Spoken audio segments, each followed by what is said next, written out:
Hemos creado este espacio para hablar de lo que a ti y a mí nos pasa. Esto es Date Chance Podcast. Bienvenidos.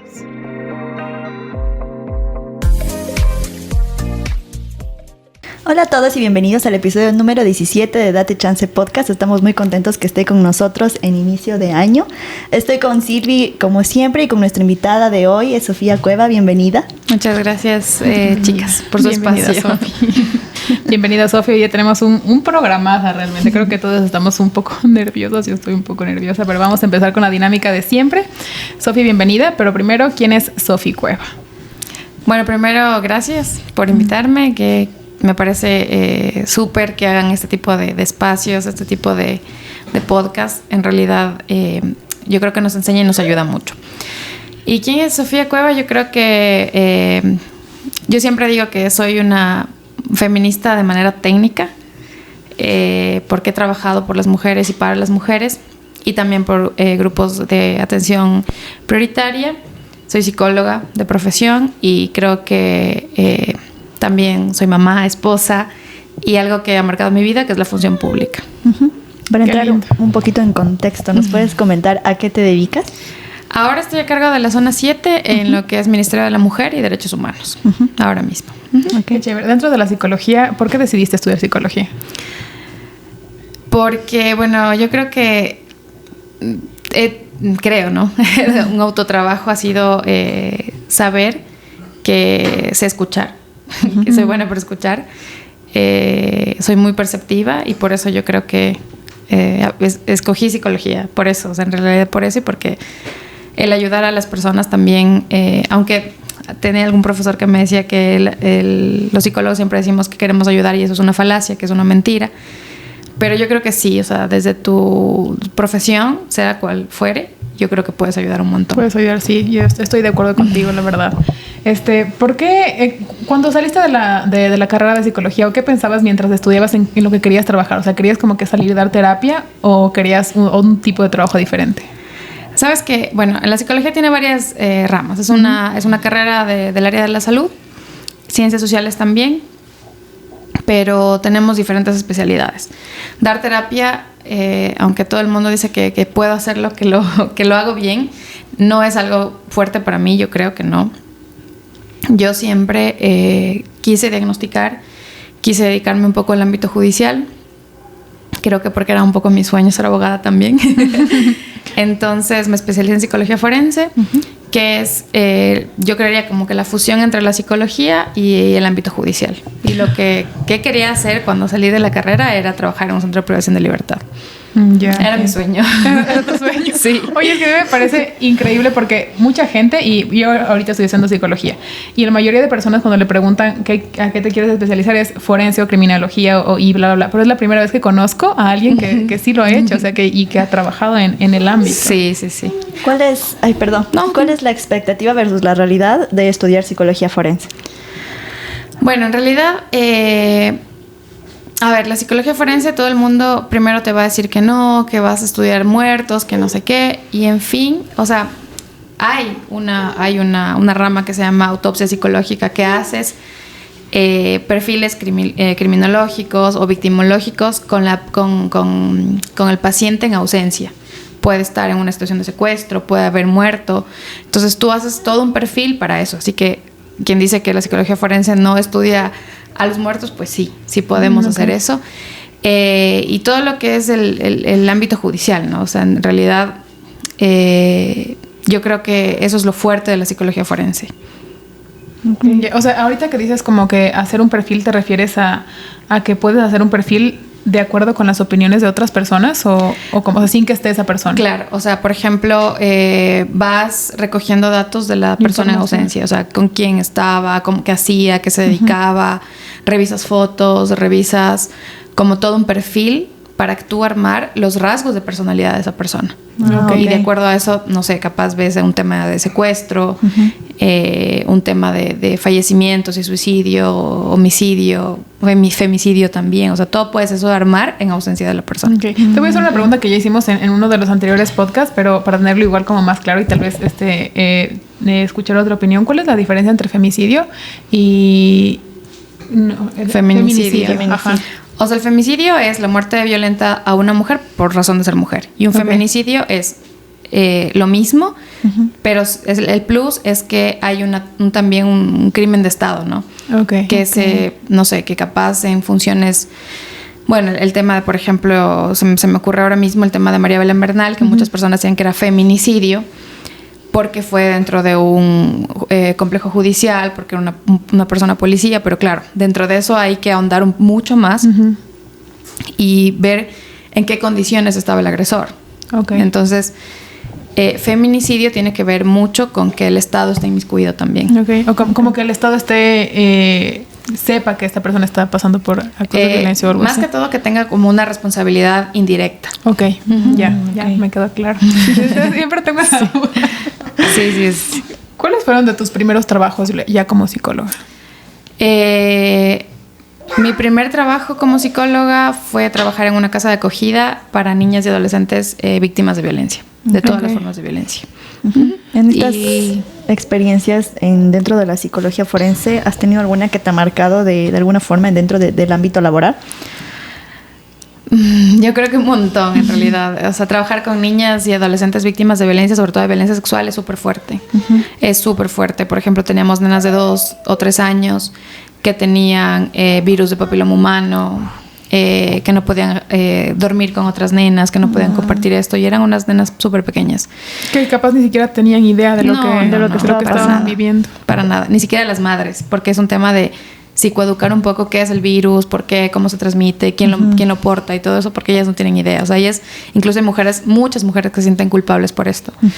Eso con las nenas en el Centro de Privación de Libertad, por ejemplo, habían niños, porque los niños pueden estar ahí con sus madres hasta los 3 años. Las historias de ellos también, súper complicadas. Y en general, yo creo que varias cosas, ¿no? Fui perito de la función judicial, donde haces pericias, sobre todo para víctimas, también para agresores. Yo creo que de ambos lados, no tanto del punto de vista del agresor como de la víctima, hay muchas historias que marcan. Pero ¿cómo haces? Sé que dentro de la psicología tú tienes que poner completamente a un lado tu vida personal, pero ¿cómo haces para que humanamente en algún momento debes sentir como... chuta, esto me afecta un poco? Sí. O no llegar con esa energía a tu casa de hoy tuve un mal día, tal vez. O sea, aparte de que hay que ir a terapia, que es lo básico, yo creo que, y siempre les digo, soy profe en la U también, y les digo a mis alumnos, yo creo que todos tenemos mecanismos defensivos, pero yo creo que el mío es disociar, mucho disocio. Entonces, como que llego a mi casa y sí, me pongo en otras cosas, hablo de otras cosas, trato de hacer otras cosas, entonces eso es bastante importante, como que tu autocuidado también. Pero sí hay momentos en que tú dices esto no está bien, ni para mí, ni para mi pareja, ni para mi familia, ni para mis papás, entonces tú tienes que también saber hasta que tienes un límite, ¿no? Claro. Y dar un paso al costado. ¿Has tenido alguna experiencia o recuerdas alguna experiencia que te ha marcado en ese tema como emocional de decir como que chuta, creo que tal vez no puedo tanto con esto? Sí. El Centro de Privación de Libertad.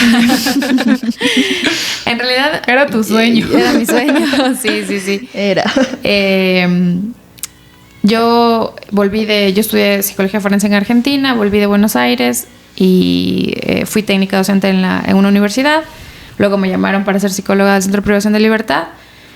Y después de unos meses fui la directora del Centro de Privación de Libertad. Entonces... nunca los privados de libertad fueron personas agresivas conmigo. Para mí fue una experiencia de trabajo muy buena. Los funcionarios también, habían como, 50 funcionarios bajo mi cargo. Yo tenía 26 años. Ay, qué loco. Sí. Wow. Y pues hubo un momento, creo que un antes y un después.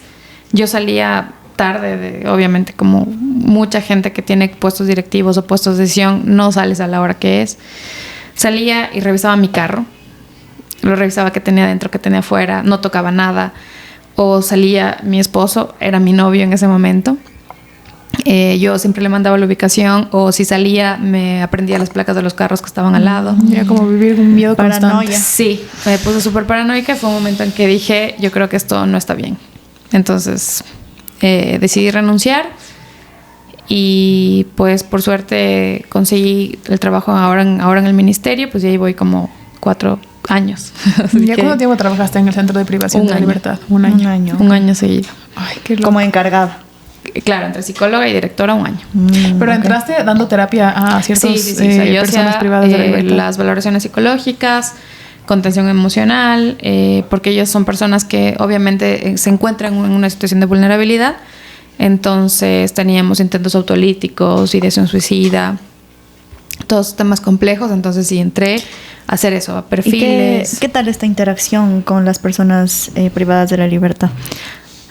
Claro, debe ser súper profesional. Yo tenía un jefe que me decía, mi jefe, que era el anterior director, me decía, Sofi, nosotros trabajamos y salimos de aquí, es como que trabajamos en otra dimensión. Y es verdad, porque tú no entras con celular, así si es funcionario público. Okay.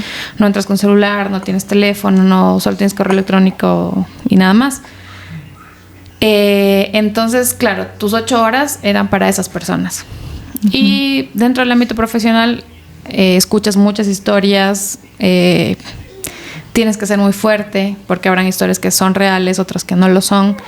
No, pero ¿sientes que te quisieron manipular en algún momento, como que queriendo te contar alguna historia más? Sí, la mayoría. Yo creo que el 70% de privados de libertad tienden a manipularte. Tienden. Entonces yo creo que sí, pero tú tienes que ser muy fuerte, saber distinguir, poner límites, explicar que eres la psicóloga, que vas a hacer esto por esto y para esto. Entonces, sí, y poner ese límite entre ser su psicóloga y llegar a tener una amistad que no primero no puedes, y segundo, ellos tal vez pueden reaccionar de alguna manera grosero, decir como que ya teníamos cierta confianza y ahora ya no. Total, no, en realidad yo desde ahí no tengo Facebook. ¿En serio? No acepto así un montón de gente en Instagram. Pero no, claro, o sea, sí, obviamente hay gente que te escribe en Facebook y te dice, hola, ¿cómo estás? Y al otro día llegan y te dicen, no me respondiste. Entonces es como que cerré Facebook. Pero a ver, ¿tienen acceso? Eso te digo, paréntesis aquí, ¿cómo tienen acceso a Facebook y a redes sociales dentro del centro? O sea, a redes no les podría explicar, yo creo que no soy la más óptima para explicar por qué tienen redes sociales, pero claro, dentro hay computadoras, hay teléfono, hay Wi-Fi. Estudian, o sea, mucha gente estudia también, o sea, está en la universidad y todo, pero claro, o sea, es un sistema con el que es difícil ir en contra, digamos. Si tú quieres cambiar eso es muy difícil. Entonces sí, tienen acceso a un montón de elementos tecnológicos. Sí. ¿En algún momento sentiste que no te tomaban en serio, no solamente los funcionarios dentro del centro, sino como que las personas que están dentro del centro por ser mujer, por el hecho de ser mujer? ¿Sabes que no? Yo creo que en realidad a veces muchas personas me preguntan algo parecido y no, yo creo que fueron muy respetuosos conmigo, tanto las personas privadas de libertad, tanto como mis compañeros funcionarios, pero hubo muchas personas que fuera, o sea, no sé, te digo, a la par, funcionarios públicos de otras instituciones que sí me dijeron varias veces, este es un puesto de hombre, usted está muy jovencita, o me decían mijita, Sofita, cosas que yo decía están de más. Entonces sí puedo. Sí, en realidad sí, todos podemos, creo. Sí. Si lo haces de una forma ética y profesional, lo logras. Sí, dentro del centro, las personas a quienes dabas terapia, ¿qué opinión tienen acerca de la salud mental? ¿Nula o como que sí les iba interesando? ¿Tienen esa disposición a colaborar, por así decirlo? No, sí, muchas personas.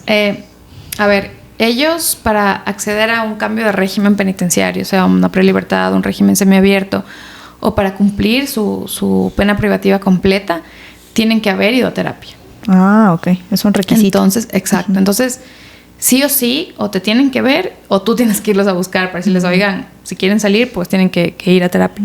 O sea, pero terapia en el hecho de que los diagnostican y siguen como que intentando solucionar ese diagnóstico, claro. ¿O solo el diagnóstico? O solo tienen que cumplir ciertas horas.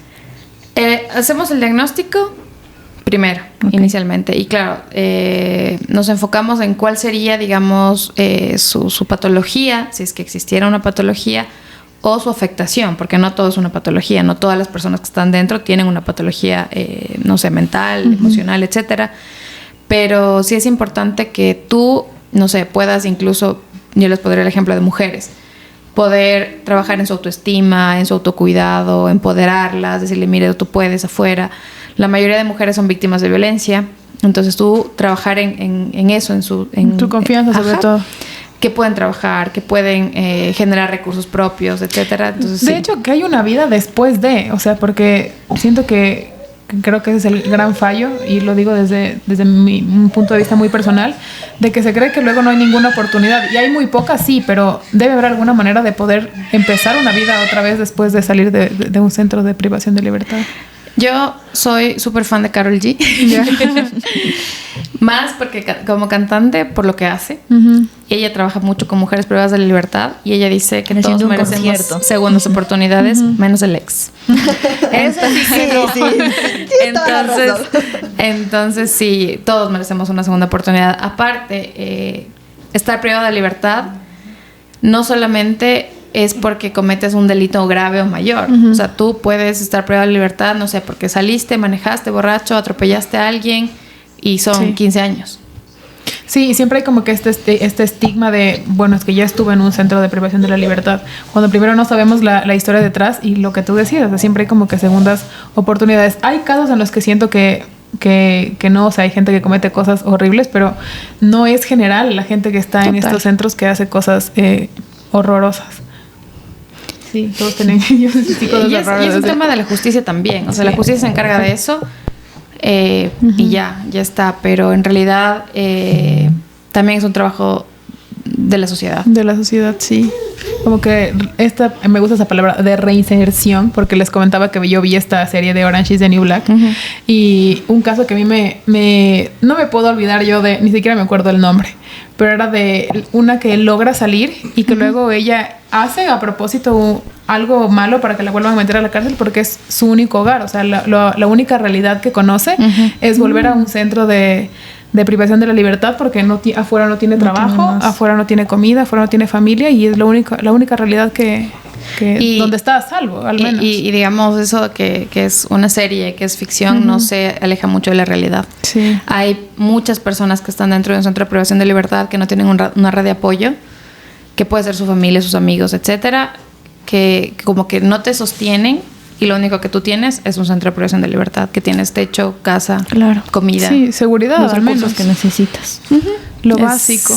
Es difícil, sí. Entonces yo creo que es un trabajo de la sociedad, del Estado, o sea, multidisciplinario e intersectorial, digamos.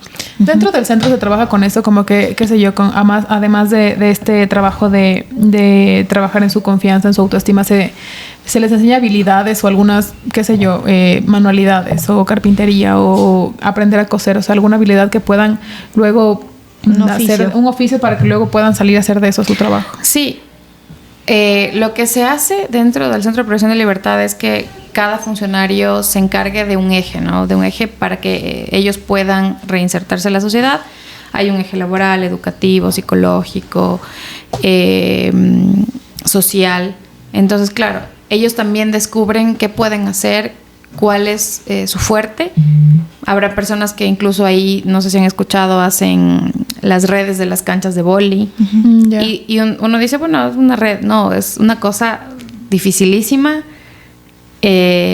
Para mí era infinito porque yo los veía tejer, porque lo tejen con sus manos. Entonces, entre hacer carpintería, entre hacer, por ejemplo, no sé, carros en miniatura, cosas así. Hacen las camitas de las muñecas, yo me acuerdo de eso. Sí, hacen moldes como para hornear. Las mujeres tejen, cosen, las mujeres hacen bocaditos, o sea.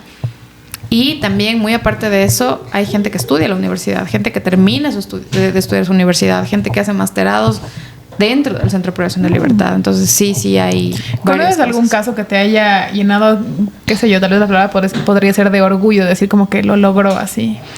Yo creo que sí, muchos. Hay muchos jóvenes que estudian, o, por ejemplo, alguien que llega con un trastorno antisocial de la personalidad, que no quiere nada, que no le importa, y de un día llega y te dice, ¿sabe qué? Quiero matricularme en el colegio para acabar el colegio. Es como que, wow, o sea, sí debe ser hermoso. Es esa como sensación. Que lo logramos, porque no solo es de él, sino que también es tu trabajo como psicólogo, como funcionario de ahí. Claro, sí. Es que eso me pongo a pensar y digo, o sea, lejos de que sea tu trabajo, es también el hecho de que pones tu alma y tu corazón en tu trabajo también. O sea, vas a todos los días, eso digo, o sea, siento que como psicóloga no puedes encariñarte con ciertas personas, pero al final debe pasar como que ya tienes en tu mente ciertas personas con las que todos los días estás pasando tiempo. Sí, total, no sé, yo creo que es súper importante ser empáticos con las personas, o sea, primero con todos y segundo con las personas privadas de la libertad. Yo creo que como sociedad debemos dejar de ser tan punitivos y eso es un tema educacional para nosotros. Pero sí, o sea, sí hay historias que te marcan, hay caras que te marcan, que tú capaz, no sé, yo 4 años después no sé sus nombres, pero si yo paso por la calle y me dicen Sofi o doctora Sofía, ¿cómo está? Y te abrazan, es como que algo hiciste en la vida de esa persona. Sí, entonces marcaste la vida de alguien. Sí, y también marcan la vida de uno, porque tú aprendes un montón de ellos. ¿Cómo es el funcionamiento dentro del centro de privación de la libertad? O sea, en plan, yo pensé que era solamente de varones el centro de aquí de Loja, pero nos comentabas que es de hombres y mujeres. Sí. ¿Cómo funciona? Es un centro de privación de libertad mixto.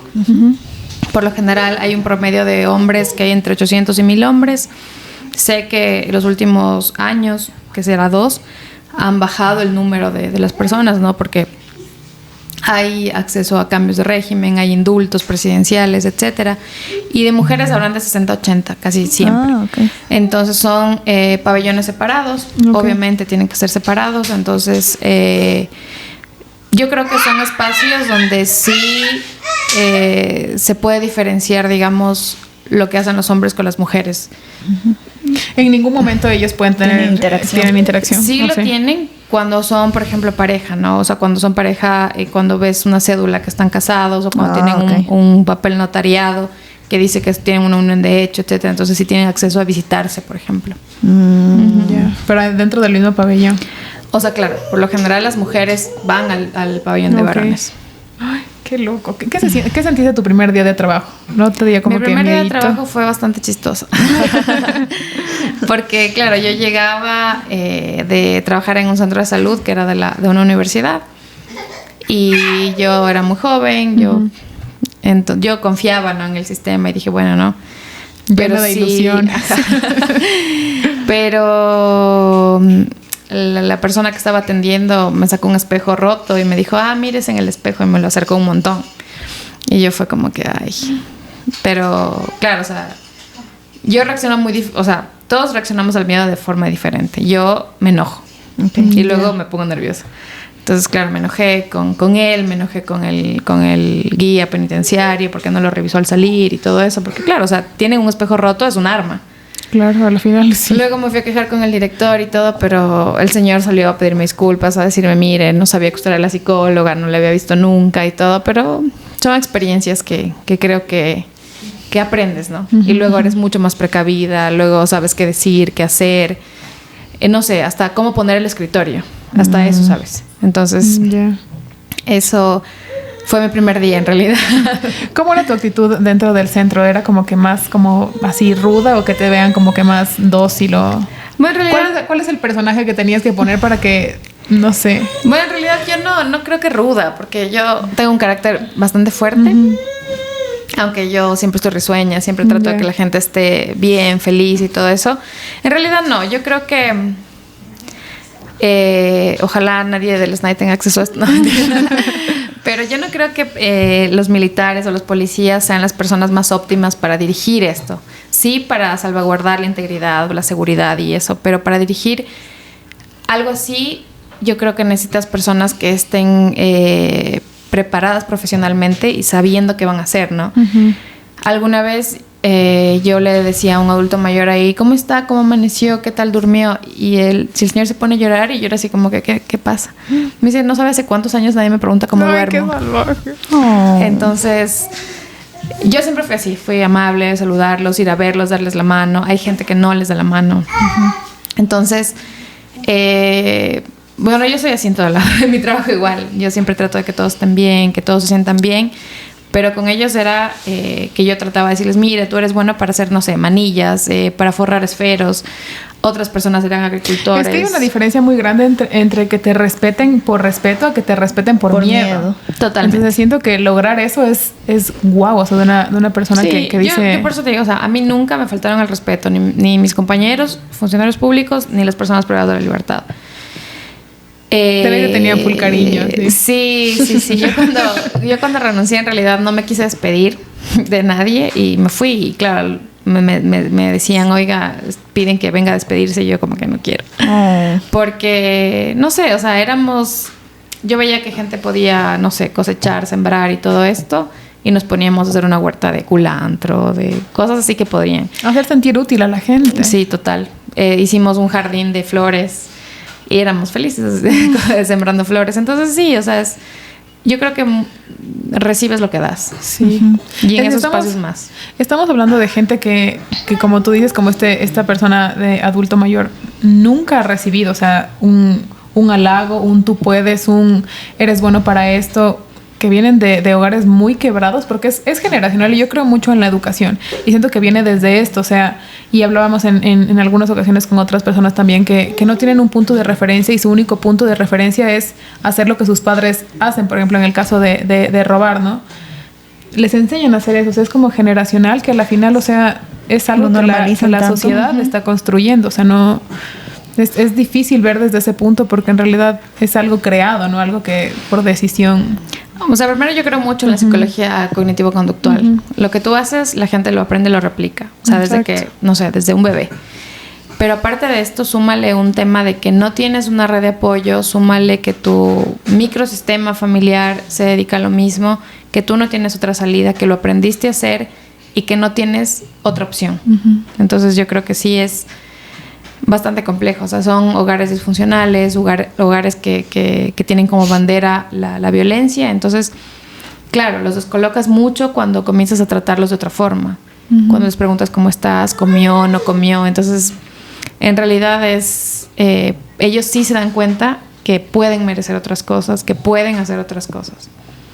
¿Tú crees que es posible la rehabilitación de ciertas personas? Porque siento que hay personas que ya tienen como que trastornos o problemas mentales muy, muy complejos, que tal vez no sea, creo que no es posible que puedan volver a ser buenas personas, por ponerle un término.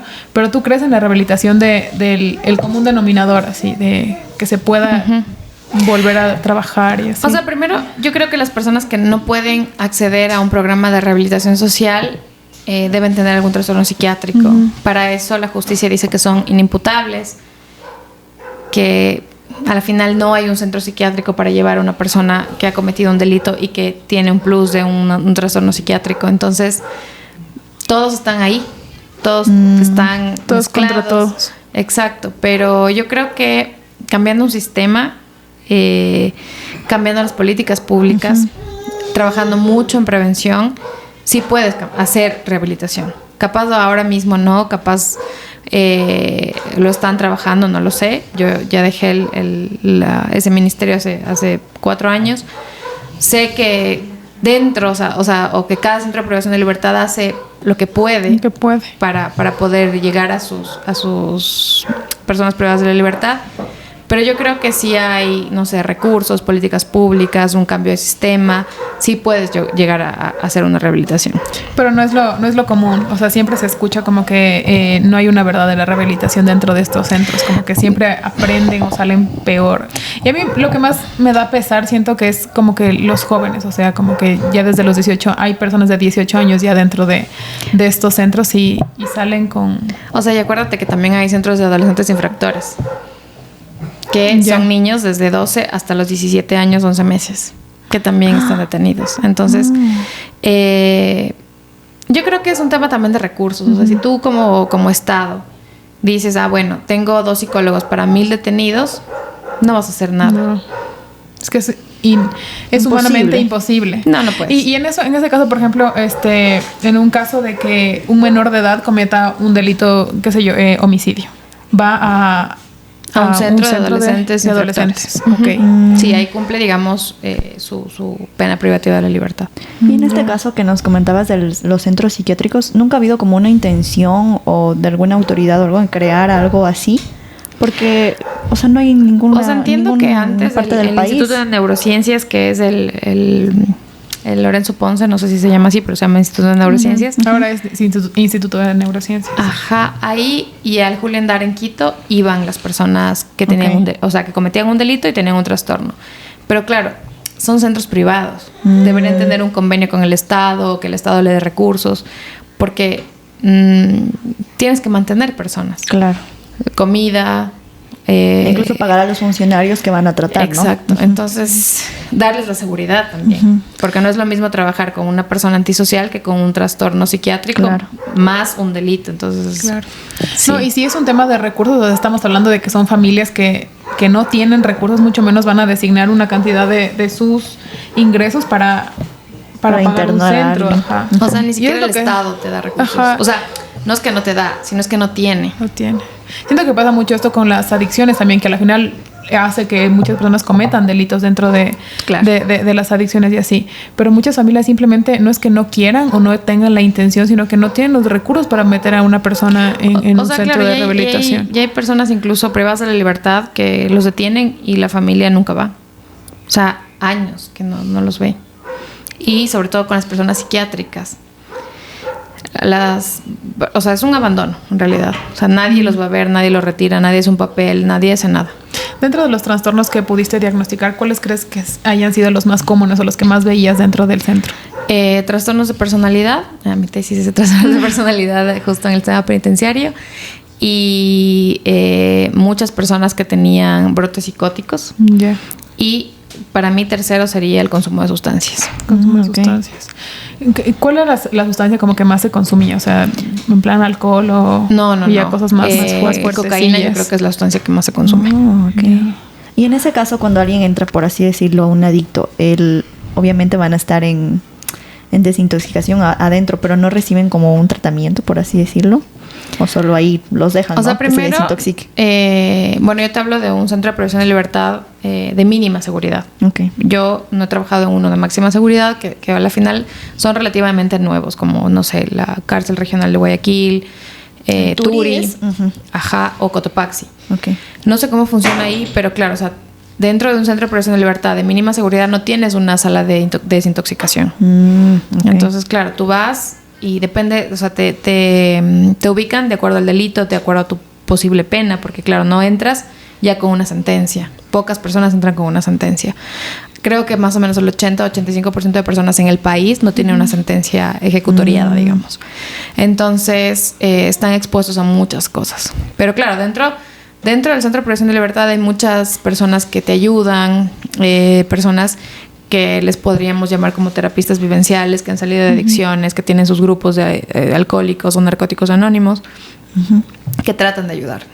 Y este tema de las drogas adentro también no es como que hay una red de tráfico, o si tienen un control. Yo creo porque que es bastante muchos han hablado de esta crisis, digamos, que existe en el sistema, entonces sí, eso yo creo que es bastante amplio. No es que exista una red o no es que existan algo específico por tema de drogas, sino que yo creo que es no sé, como nosotros accedemos a una taza de café, ellos acceden a cualquier tipo de droga. Sí, es que yo creo que también es como un tema de recursos. Yo siempre cuento esta anécdota, que yo me fui a la penitenciaría García Moreno cuando era en El expenal. El expenal, que fue un museo. Y ahí nos explica. Era un museo, no sé si ahorita ya hay el acceso para que lo puedan ir a visitar, pero ahí nos explicaban todo y ellos decían que había presos que tenían la cantidad de recursos suficientes como para decir, hoy quiero almorzar KFC.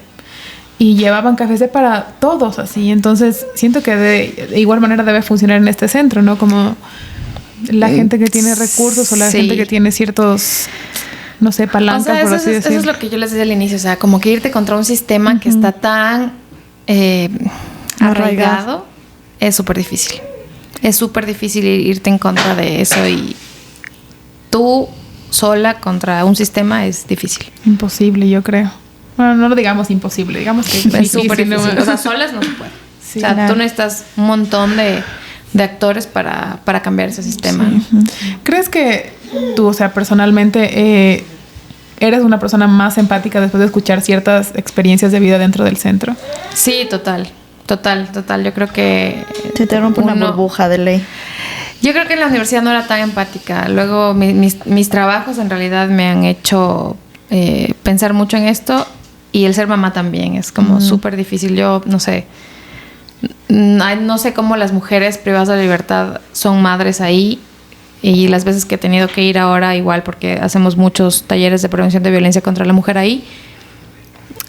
Es como que, no sé, yo tengo acceso a un montón de beneficios fuera, ¿no? Digamos, tengo 2 trabajos, tengo comida, tengo una familia funcional. Y yo digo, o sea, qué admirables que son porque tienen nada y son unas grandes mamás igual. Entonces es como que te llega eso, te llega muchísimo. Sí. ¿Hasta los cuántos años los hijos de las mujeres que están privadas de su libertad pueden estar dentro de Ellos con ellas? Juntas pueden con estar hasta los 36 meses, que si mis matemáticas no fallan son 3 años. Ya, pero Y luego pasan a... Y luego tienen que irse con familia empleada, que sería, no sé, sus familiares, sus abuelos, sus tíos, de cualquier parte, padre, madre. Y la última instancia es que si ellos no tienen un familiar, pues ingresan a una casa de acogida. Okay. Y dentro de ahí, o sea, tú dices que hay muy buenas madres, ¿no? Pero siento que hay también la otra parte, porque conocí un caso donde había una niña que, bueno, mi mami le daba clases a unas niñas en el CBB. Uh-huh. Y había una niña que tenía síndrome de abstinencia, ¿es? Porque la mamá era adicta y tenía todos los dientes así podridos. También debe haber esas realidades súper fuertes de verdad de niños que no están teniendo una infancia justa. O sea, eso es total, ¿no? O sea, si tú las ves desde afuera, son mujeres negligentes, mujeres que ejercen prostitución, mujeres que se dedican al microtráfico, porque no es que son traficantes, jamás. Claro. Pero está el otro lado de que, claro, o sea, si tú vas contra un tema de adicción, y yo siempre, por ejemplo, siempre hago el ejemplo de que las adicciones son muy parecidas al tema de violencia, porque tú a una persona adicta no le dices deja la cocaína y ella dice, bueno, voy a dejar. Lo mismo pasa con una víctima de violencia. Sí. No le dices deja a tu agresor y ella te va a decir, ya, no te preocupes, sí lo voy a dejar. No. Es súper difícil. Incluso ni siquiera se dan cuenta que están en un ciclo de violencia. No, claro, o sea, es como que no tienen conciencia de enfermedad. Entonces, claro, sí. Yo te digo, o sea, hay muchas mujeres que son madres dentro, que para mí eso ya es admirable. Que cómo crías un hijo en una cama de media plaza con 6 mujeres más, que es súper difícil, yo creería. Pero también está el otro lado donde todavía existe negligencia, donde no hay un apoyo de nadie. Sí, topo este tema porque siento que sigue siendo como que este círculo de nunca terminar. O sea, son niños que crecen ya en este ambiente, que luego salen a hogares que tal vez sí, pero tal vez no sean buenos. O sea, en el mejor de los casos van a ir donde sus abuelos sí los van a cuidar bien, pero por el otro lado tal vez no. Y luego se vuelve a cumplir este proceso y este ciclo de... Cuando yo trabajaba dentro del Centro de Privación de Libertad, había un niño de 2 años por ahí, no podía ni hablar. Y me decía, doctora Sofía, llévame con usted. Y yo le contaba a mi esposo, y él es súper sensible en estos temas. Y la mamá un día me dice, yo tengo 4 hijos más. Y yo voy a salir de aquí, yo no tengo otro trabajo que ejercer prostitución. Bueno, ella me lo decía en otras palabras, mucho más crudas, ¿no? Y a vender, y vender drogas, eso es lo que hago, eso es mi trabajo. Me decía, no se lo quiere llevar. Y yo le decía, no. O sea, a mí me partía el alma. Yo le contaba a mi esposo, que en ese momento era mi novio, me decía, ¿pero qué hacemos? ¿Cómo le ayudamos? O sea, es súper difícil, porque claro, ella, la familia de su hijo, digamos, de su pareja y su familia también estaban inmiscuidos en todo eso. Entonces era súper difícil, y sí te parte el corazón que te digan, no, es que yo veo en usted que mi hijo podría tener otras oportunidades. Y claro, es un bebé de 2 años que te está diciendo llévame contigo, y sí, es duro. Sí, por el otro lado también como que después de tanto sufrimiento una persona llega a ese punto de quiebre en el que ves a las personas como llévatelo, o sea, no... Claro, o sea, no tienes otra opción, digamos. Exactamente, o sea, no tienes otras opciones de, bueno, ya tengo 4 hijos, ¿qué voy a hacer con uno más? Si ya estoy acostumbrada solamente a este tipo de vida. Y los estoy acostumbrando a mis hijos a este tipo de vida. Es lo que te digo, o sea, no hay otra salida y ellos no tienen otra opción. Exacto, entonces es un tema... Qué crudo. Súper fuerte para un montón de actores, el Estado, la sociedad, todos podríamos hacer algo, pero es difícil. Últimamente, en los últimos años, se ha hablado mucho de esta crisis que existen en estos centros de privación. Esta crisis, digamos que por así decirlo, que escuchamos de afuera, que adentro los maleantes, por así decirlo, controlan las cárceles. ¿También se ve en las mujeres o no mucho? O sea, claro, el tema es que no es tan notable en las mujeres porque las mujeres son un número reducido. Ajá, claro. Pero no significa que no existe. Ya. Y en el tema esto de la alimentación y todo eso, ¿es tan terrible como todo el mundo dice o si tienen como que su... Ahora no sé cómo será. Cuando yo estaba dentro del sistema donde era funcionaria ahí, sí era Terrible. Sí, o sea, por ejemplo, yo siempre peleaba por esas cosas porque el mismo plato de una mujer tenía que comer su hijo. Y yo le decía, no puedes, es que darle de comer a su hijo algo. Y no. Y no, o sea, y no hay ninguna solución. No, o sea, no. No sé cómo estar ahora, espero que haya mejorado en realidad, pero sí era bastante difícil. La comida no tenía, digamos, no era como nutritivo, digamos, lo que ellos comían, ninguno, ni hombres ni mujeres. Sí, me imagino. O sea, los niños no tenían acceso a ningún recurso, en este caso pañales, leche, No, nada todo de lo eso. llevan ¿O sus sí? familiares. O donaciones. Y si no hay, simplemente no tienen de dónde. Claro. Y está eso lo que mencionabas hace un rato, de que a muchas personas no las van a ver ya nunca más. Sí, o sea, hay gente que, digamos, ingresa, tiene una sentencia y sus familiares no vuelven más. Hay personas privadas de libertad que reciben sus peticiones de divorcio ahí que tienen que firmar. Porque, sí, o sea, es duro. ¿Conociste alguna persona que tenía muchos años? Creo que la pena en Ecuador es máximo de 40 años, pero ¿conociste a alguien que tenga bastantísimos años? Sí, hay personas psiquiátricas, por ejemplo, que no se van 15, 20, 25 años. Pero como no tienen, digamos, un familiar que se encargue de ellos, alguien que le haga un trámite, no tienen acceso a un abogado, entonces... ¿Y cuál es el futuro de estas personas? O sea, cumplen los 40 años y te fuiste... O sea, no creo que... yo personalmente creo que no llegan ni siquiera a cumplir los 40 años. O sea, van a morir ahí dentro. Sí, es muy probable. O sea, no... Claro, o sea, tú ves una persona psiquiátrica que súmale es digamos, como una patología dual, el consumo de sustancias, no tiene una red de apoyo, no tiene nada más, tiene enfermedades preexistentes, más las enfermedades que pueden existir dentro de su privación de libertad, porque no hay la asepsia o sea, que corresponde, no hay nada, entonces están expuestos a un montón de riesgo de salud. ¿Cuáles son las enfermedades más comunes dentro del centro? A ver, alguna vez hubo un brote de sarampión, hay tuberculosis, hay VIH. Y claro. ¿Y tienen algún momento como que yo últimamente he hablado mucho de este tema de las ITS porque siento que hay muy poca información, o sea, incluso en nuestro medio donde hay tanta información tenemos muy, muy poca información acerca de eso. Y ahorita que menciones el VIH, ¿existe alguna capacitación o van a decirle de qué manera se pueden cuidar? Porque finalmente van a estar con personas y sé que hay estas visitas conyugales. ¿Existe esa información? Eso se encarga el Ministerio de Salud Pública. Sí hace campañas preventivas, incluso llega con charlas, llega con vacunas, llega con todo, pero hay muchas personas que ingresan ya con algún tipo de enfermedad preexistente a esto. Entonces lo único que hace ahí el ministerio es darle la atención, llevarles, por ejemplo, cada mes al hospital a recibir sus retrovirales y todo esto. Pero claro, sí hay un trabajo, pero créeme que dentro ya del sistema es súper difícil. O sea, yo como funcionaria pública actual te puedo decir, un funcionario que está comprometido con su labor lo hace un trabajo. Si a mí me dicen ahorita, Sofía, vaya a dar un taller de derechos humanos, de prevención de violencia contra la mujer o de prevención de violencia en contextos penitenciarios, lo voy a hacer. Con todo el amor del mundo, porque ese es mi trabajo. Pero porque yo vaya a dar un taller de prevención de violencia no significa que no vayan a haber crisis penitenciarias. Claro. O sea, que vayas a acabar con la violencia. Exacto, mencionabas esto de que es súper difícil salir de este círculo de violencia porque es este mínimo de recompensa para un ciclo de violencia enorme. Y siempre nos atrevemos a juzgar un montón de por qué no sale de ahí. O sea, si le están golpeando, o sea, se está viviendo una vida horrible, ¿por qué no sale de ahí? Porque no pueden. O sea, realmente no existe otra realidad que no sea esa. La que conoce. Y es muy duro entenderlo porque yo también lo veía desde la otra parte, ¿sabes? Como cero empática también desde... ¿Por qué no? O sea, si estás teniendo una vida horrible, solo salte. No pueden salirse, o sea, no solamente emocionalmente, sino que por un montón de factores más no pueden, qué sé yo, económicos, el mismo hecho de tener familias.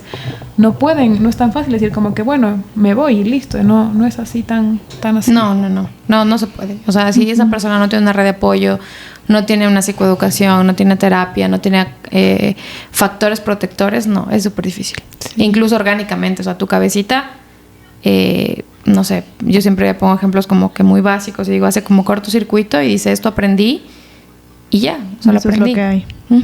Y esto es lo que tengo que hacer para el resto de mi vida. Exacto, y son las víctimas de violencia, sobre todo que son mujeres, han estado expuestas a violencia desde muy pequeñas. Entonces, es lo que aprendieron. Es un síndrome de indefensión aprendida que se llama. Ay, no, es que a mí me parece... Es que yo siempre trato de ver a todas las personas como... A todas, no solamente personas que han hecho o han cometido cosas feas, sino que a todas las personas trato de verlas como niños, ¿no? O sea, en algún punto fueron unos niños que vivieron algo que no... que vivieron algo o vieron algo que no tenían que haber visto. O una realidad que no les corresponde... Que no le corresponde a ningún niño. Sí, a nadie en realidad. Pero eso te digo, o sea... Es súper difícil si alguien no tiene un apoyo. Si no tienes un apoyo, nada. O sea, no, y no solamente un apoyo externo, ¿no? Que tú hablas de esta red de apoyo de la familia o qué sé yo, de amigos, bla, bla, bla. Pero si hay solamente una persona encargada de la salud mental dentro de un centro de rehabilitación, por así decirlo, o de un centro de privación de la libertad, es imposible. Es humanamente imposible que una sola persona pueda abarcar con todos los problemas que hay dentro de un centro. Hablando de estas faltas, sí. ¿Qué crees que hace falta para que el sistema penitenciario funcione en realidad bien? Uy. Te voy a sacar una lista, así como la de Bob Esponja. No, yo creo que lo más primordial sería recursos, que el Estado mire a los privados de libertad como personas que merecen segundas oportunidades, que la sociedad deje de ser punitiva, que incluso yo no soy abogada y ojalá ningún abogado me hable por esto, pero hay muchas cosas que para mí, por ejemplo, deberían haber reformas en el Código Orgánico Integral Penal. Sé que ya sé el tema de la tabla de drogas y lo que sea, pero por ejemplo, no sé, hay detenidos porque sacando el carro atropellaron a su hijo, porque se cruzó, cosas así. Entonces, claro, o sea, tú también tienes que ver todo el estudio más a fondo de una persona privada de la libertad. Sí. Mujeres que las encuentras, no sé, con 5 gramos de marihuana, que están detenidas para 5 o 6 años, que igual que una mujer o un hombre que trasladaba, no sé, 10 kilos de cocaína. No, y ponte en este caso que dices, imagínate que a una mujer que es madre, le den 5 años de cárcel por tener 5 gramos de marihuana.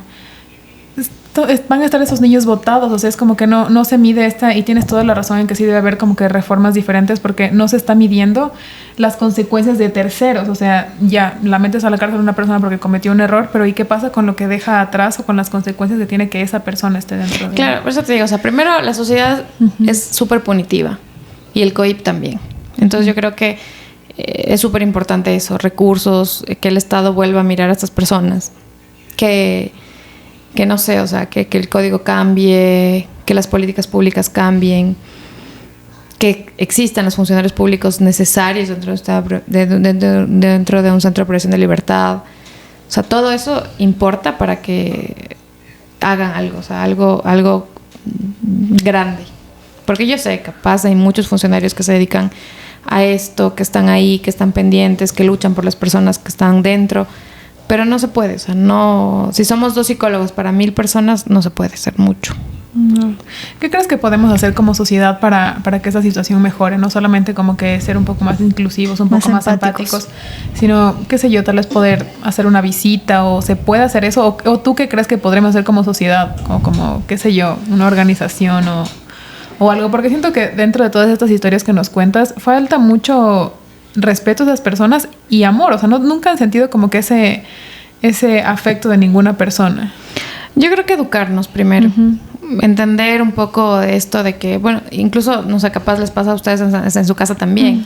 O sea, uno en una cena está conversando de esto y dicen, no, es que, por ejemplo, a nosotros nos pasó mucho en las crisis penitenciarias como ministerio, que trabajamos en las crisis penitenciarias. Habían autoridades que nos decían, pero ¿por qué están trabajando tan tarde? Ya déjenlos que se maten. Entonces, claro, o sea, yo trabajo en una institución de derechos humanos y decirle a otro funcionario público, mira, no puedes decir eso, son personas, tienen derechos, a pesar de que hayan hecho lo que hayan hecho, o sea, tienen derechos. Entonces, si para nosotros como funcionarios públicos educar a otro funcionario público es difícil, o sea, autoridades y a nuestra propia familia. O sea, yo siempre digo, si queremos cambiar todo un sistema, empecemos por nuestro microsistema familiar. Entonces yo creo que educarnos es fundamental. Y ser empáticos, porque mucho se dice, como tú lo mencionas, esto de que están en la cárcel, se lo merecen, pueden tratarlos como sea. Y sí, o sea, tal vez cometieron un delito, un error, pero no sé, a mí se me hace ¿sabes muy... qué? Yo siempre digo, bueno, o sea, muy extremista esa opinión. No podemos juzgar nosotros desde afuera. Que hayan cometido un delito y que merecen una sanción, una pena castigo privativa, está bien, porque toda acción tiene su reacción. Si yo cometo algo malo, pues también tengo una reacción a eso. Pero no por eso tenemos que, no sé, hay comentarios súper complicados que te dicen que se mueran, que se quemen, que se maten entre ellos. O sea, eso es innecesario. Entonces, yo creo que educarnos es una palabra y una acción clave para poder cambiar esto un poco. De ahí, claro, como sociedad, ¿qué podríamos hacer? Inmiscuirnos más en esto, en temas sociales, ver que sí son personas que tienen sus necesidades y habrá muchas personas que están en contra de lo que estoy diciendo porque, claro, o sea, ¿qué nos enseñaron? Si hay una persona que mató, pues tiene que irle mal. Si hay una persona que cometió un delito sexual, pues tiene que irle mal, que le paguen igual. Mucha gente dice eso. Entonces yo creo que el otro día leía que nosotros que estamos entre los 25 y 35 años somos una generación mucho más empática, que trabaja en uno mismo y que trabaja para los demás, cosa que no pasaba en otras generaciones. Claro. Entonces yo creo que sí, que capaz nosotros sí podemos educar a nuestros hijos, a nuestros sobrinos en esto, o sea, saber y hacerles entender también que esto pasa, que es una realidad diferente a la nuestra, pero que podemos ayudar para que cambie. Sí, es que ahorita dijiste un punto clave porque yo lo escuché también una vez y me hizo súper difícil de entender en ese punto, pero yo finalmente estaba de acuerdo con esto que dices, como que ser empático con ciertas personas que han cometido errores y que obviamente merecen una consecuencia, siempre va a haber una consecuencia para las cosas que se haga. Pero ella decía esto que te mencionaba hace algún rato, que ella veía como que la historia detrás de vida o por las cosas que tuvieron que pasar para que creen esta persona que hizo ciertas cosas y realmente yo no puedo verlo de otra manera. O sea, sé que merecen un castigo, como tú dices, que merecen una pena y lo que sea, pero finalmente no siento que, o sea, no creo que solo un día se despierten queriendo hacer cosas. O sea, siento que tiene que haber toda una historia detrás y un trabajo. Y todo un trabajo de la sociedad para crear esta persona que haga este tipo de cosas. Y otra cosa también es el hecho de que hay ciertas necesidades que no están suplidas, que tienes que salir a buscarlas porque nadie te las está dando. Entonces, sí siento que al menos yo personalmente sí podría ser empática con personas que han cometido errores terribles. No digo que esté bien, no digo que sea justificable, pero sí siento que hay una historia detrás a la que no le estamos poniendo atención. Sí, otra cosa súper importante. Justo ahora estoy leyendo un libro de 2 periodistas ecuatorianos. Y había una parte que decía que en Ecuador creemos aún que solo los pobres cometen delitos. Y no. Que las personas de bajos o escasos recursos económicos sean quienes son detenidas es otra cosa. Entonces, yo creo que es toda una estructura, todo un sistema que debe cambiar también. Sí. Y es desde esta idea que tenemos y súper fuerte lo que acabas de decir, de que solo las personas de bajos recursos cometen delitos, porque es cierto que la mayoría de personas que están dentro de estos centros son personas con bajos recursos, pero porque a los otros tienen los suficientes recursos para tapar lo que hicieron. Entonces no es como que es mejor o peor persona, sino que no tienes ni la suerte ni los recursos para que no te hayan cachado. O sea, y en algo tan básico como acceder a un abogado. Claro. O sea, pues, como una persona sin recursos puede acceder a un defensor público, pero ¿qué carga procesal tiene un defensor público? No sé, 30 casos a la vez, 20 casos a la vez. ¿O qué compromiso tiene esa persona con tu caso? Sí. Sí, es bastante complicado. Estamos fregados. No, es que a mí sí, realmente esto es un tema que, eso les digo, desde que vi Orange is the New Black, para mí fue un antes y un después de mi vida, porque, o sea, a mí también una historia que me marcó un montón fue de esta chica que tenía dislexia. era una chica súper inteligente y sé que debe haber muchos casos dentro del centro de privación de la libertad, mujeres, hombres, niños que tienen completas capacidades, pero que nunca nadie les dijo, oye, tú puedes, o una palabra de aliento, o decirle tú eres hábil en ciertas cosas, que no todos somos hábiles para todo. Total. Siento que también debe haber muchos niños jóvenes que desistieron de los colegios, de las universidades, porque no eran buenos para eso, pero sí para otras cosas que nunca nadie les dijo. Y esta historia de esta chica me quedó súper marcada porque ella dio un examen al cual iba a salir excelente, pero por un tema de su dislexia no logró sacar el puntaje. Y ella terminó con su vida porque no logró el puntaje. Sin embargo, ella tenía toda la información en su cabeza, ¿sí? Entonces, es lo que pasa en nuestro diario vivir, porque no existe, siento que dentro del sistema educativo no existe una inclusión real. Y ella también hablaba, ahorita estoy haciendo prácticas con mi tutora de prácticas, y ella decía, la mayoría de casos que llegan a consulta son de niños con déficit de atención. Entonces, yo lo que les recomiendo personalmente es como que tener una bolita de plastilina siempre en clase para que de alguna manera los haga sentir presentes. Y en ninguna de las clases o en la mayoría de las clases les dicen que no tengan eso. Y es como, ¿cómo quieren que finalmente puedan ser mejores o puedan hacer las cosas? Ellos necesitan una manera diferente de hacer las cosas, no es como el común denominador. Y eso que ahora, por ejemplo, el sistema educativo es inclusivo. No, pero es súper entre comillas, o sea, porque yo me quedo en shock porque es tan simple como tener la plastilina en las manos y no los dejan. O sea, no los dejan porque no está dentro de las normas del colegio. Sí, es una cosa tan simple. O sea, el tema de trabajar en la sociedad tiene que ver mucho con todos. Con todos, o sea, con el Estado, con la sociedad, con organizaciones que se dediquen a esto, con familias, todo, o sea, todo tiene que ver. Sí, todo tiene que ver. Creo que la educación es un punto fundamental para esto. Pero bueno, ¿qué crees, ya para ir terminando también, qué crees que le urge a las autoridades de entender para que se dé ciertos cambios dentro de estos centros? Otra lista larga. Otro suspiro. Bueno, yo creo primero que en los puestos de decisión tienen que ir personas que tengan profesiones afines, que deben ser personas técnicas, porque yo entiendo cómo es la política y entiendo que hay favores políticos y todo esto, pero por más favor político que sea, deberían enfocarse en que quienes dirigen estos centros de privación de libertad tengan una formación técnica, no militarizada, no policial. Ellos, yo creería que hacen una labor súper grande, pero en el tema de seguridad.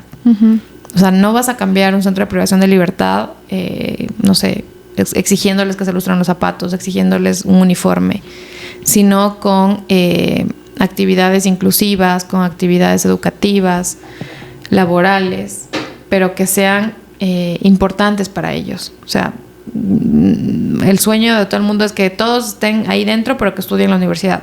No todos somos buenos para la universidad.